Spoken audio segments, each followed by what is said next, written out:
আসসালামু আলাইকুম। IP address, তো আইপি অ্যাড্রেস কী এবং কীভাবে বের করতে হয়। প্রথমে জানি আমরা আইপি অ্যাড্রেসের ফুল মিনিংটা কি। Internet protocol address. তো এই অ্যাড্রেসটা আমরা যারা মোবাইলের সিম কার্ডের মাধ্যমে আমরা মোবাইল ডাটা ইউজ করি, তো তাদের আইপি অ্যাড্রেসটা ইউনিক হয়। আর কিছু শেয়ারিং আইপি আছে যেগুলো আপনি ওয়াইফাই রাউটারের মাধ্যমে ব্যবহার করেন, যে কোম্পানি আপনাকে ব্রডব্যান্ড সার্ভিস দেয় তারা কিছু শেয়ারিং আইপি দেয়। একই আইপি অ্যাড্রেস 8-10 জনকে দেয়, যেগুলো খুবই অনিরাপদ। আর কিছু ইউনিক আইপি আছে, সেগুলো আপনি ওয়াইফাই মাধ্যমে পাইতে পারেন। তো আমরা কীভাবে বাই করবো ওয়াইফাই আইপি অ্যাড্রেস?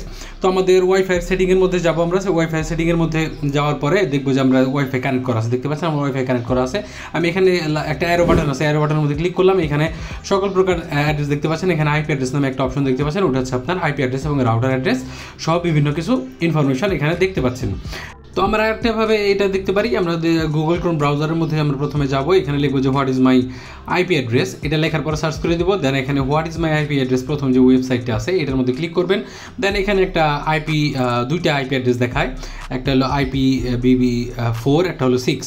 তো দুইটা আইপি অ্যাড্রেস এখানে দেখতে পারবেন যে কোনটা কানেক্টেড এবং কত নাম্বার। আমরা যদি মোবাইল ডাটা ইউজ করি, তো এখানে আমরা ওয়াইফাই বন্ধ করে আমরা মোবাইল ডাটাটা অন করে দিলাম। মোবাইল ডাটা অন করে দেওয়ার পরে আমরা কী করবো, জাস্ট এটাকে রিফ্রেশ দিব।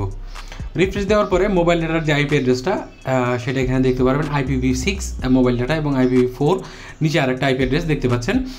তো এটা মোবাইল ডাটার যে আইপি অ্যাড্রেস, এটা ইউনিক, এটা আমার জন্যই শুধু, যে আমি যে সিম কার্ডের ডাটাটা ইউজ করতেছি এটা শুধু আমার জন্য, এটা কোনো শেয়ারিং হবে না, ঠিক আছে। তো এইটা অনেকটা নিরাপদ বেশি শেয়ারিং আইপির থেকে। তো ওয়াইফাই যখন আপনি নেবেন ইউনিক আইপি নেওয়া ভালো।